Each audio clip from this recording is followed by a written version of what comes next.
Good evening, everyone. It's a pleasure to see you all here. I want to explain a little bit about what we're going to do.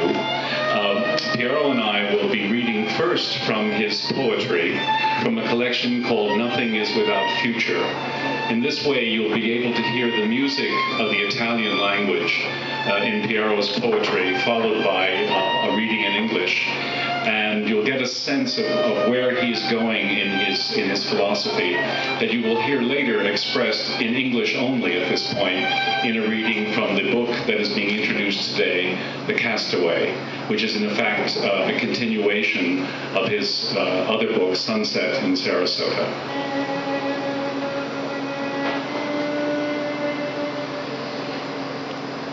Aprì la finestra e rividi in un sogno d'estate l'aurora e poi il tramonto, le barche ancorate col molo, il disco del sole calante che pur nevicava ed ero a Milano. I opened the window and saw once more in a summer's dream dawn and then sunset. È una scalata al sole che noi tentiamo, un assalto alla felicità che tramonta. Forse la vita nasce così, per sembrare un'ombra.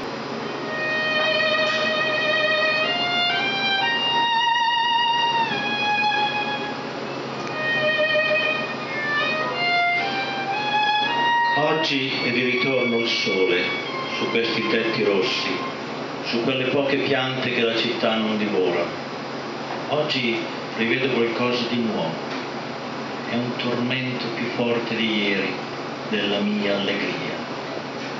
Vorrei raggiungere un sogno sparso nell'aria di primavera che chiama il sereno. Per me malinconia. Oggi ho rivisto il sole e spero.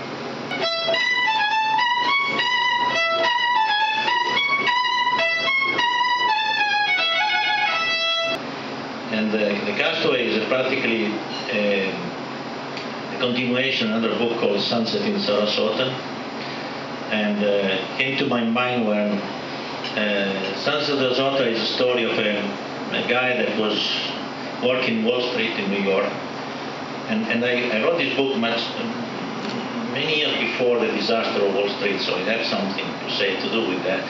And he met a beautiful lady that she's doing the same job, and she started to say, what are we doing here? We are moving all this paper that doesn't mean anything. You know, we talk about billion, trillion, but where are the billion and trillion? Where are the people that produce something?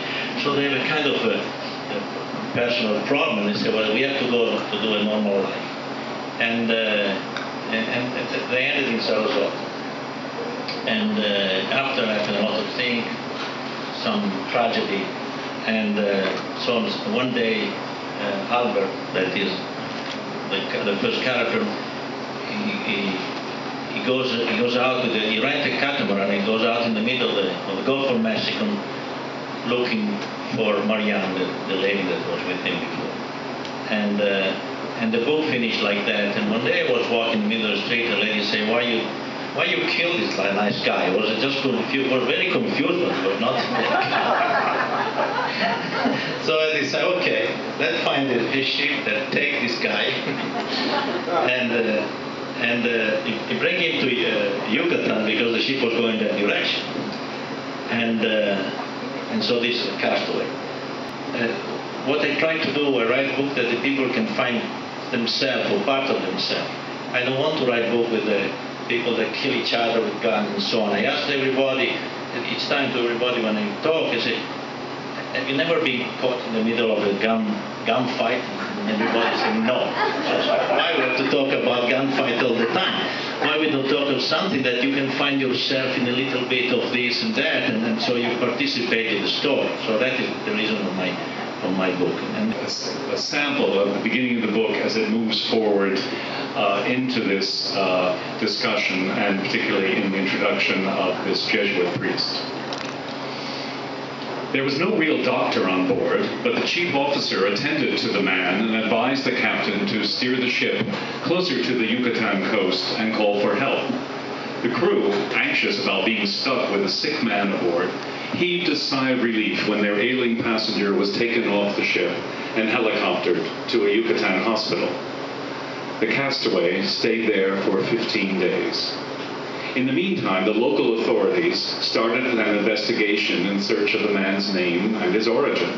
They were hoping to locate an address so he could be repatriated, and to perhaps find someone to pay for the costs incurred during his rescue and hospital stay. Since the Castaway spoke English, the U.S. consulate was informed and a functionary was appointed to the case. The U.S. Coast Guard was contacted to find out whether any missing persons report had been filed in connection with the man's catamaran. There wasn't one, and the mystery persisted. One theory was that the catamaran belonged to a large yacht or a cruise ship whose auxiliary craft had somehow cut loose. But after 2 weeks, the authorities were no wiser than before. Meanwhile, the castaway's condition had improved physically, but he appeared distant, as if he had no desire to live. His mood may have been the consequence of having been so close to death, of having experienced extreme solitude so intensely. At first he spoke very little, and hesitantly at that. He seemed to want to tell them, "Leave me alone. By now I'm part of another world." They thought he might be under the influence of a drug, but the blood tests showed no sign of that. It was impossible to tell how long he had been at sea, but it certainly must have been for more than a week. In truth, he was a well-built man who had proved to be quite strong in recovering so quickly from his adventure.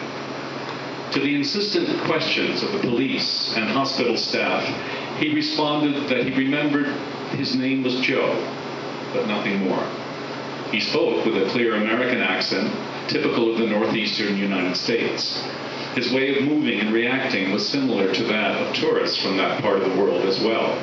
So they called him Joe the Yankee, in honor of old movies about the American Civil War.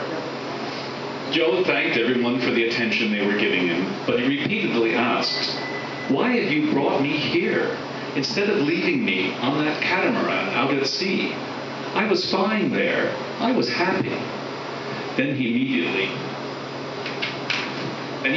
added, so as not to appear ungrateful, "Not that I don't like it here. You've all been so kind. I just wonder whether my presence is of any use other than inconveniencing so many people. I dreamed marvelous tales while at sea." For the authorities, that situation represented both a legal and a financial dilemma, as well as an immigration problem. They did not know what to do with Joe until a functionary at the U.S. consulate had the idea of contacting Padre Brian. As a man who had dedicated his life to helping others, he was the head of an organization that provided care for children, the elderly, the disabled, victims of Alzheimer's disease, and people whose mental faculties were impaired. This organization helped people in part through home care assistance, in part through residential facilities located in various neighborhoods around the town. They took in people who required care for only a few hours a day, as well as more complicated cases for whom the centers functioned as actual nursing homes. Besides local funding, Padre Brian's organization also benefited from important international donors and enjoyed the backing of the Jesuit order. When the consulate approached him with the request, Padre Brian agreed and promised to take care of Joe the Yankee until his identity was discovered. He would also keep in contact with the local police and the American consulate. The authorities were relieved, since everything about the castaway was such a mystery. No one really knew what to do about him. He was, in short, a hot potato, and they were glad to leave him in the hands of the good Padre. The Jesuit welcomed the challenge as an occasion to affirm the values of life by attempting to communicate with Joe. He also relished the opportunity to overcome the complicated bureaucratic disorganization typical of nations when they try to communicate with one another.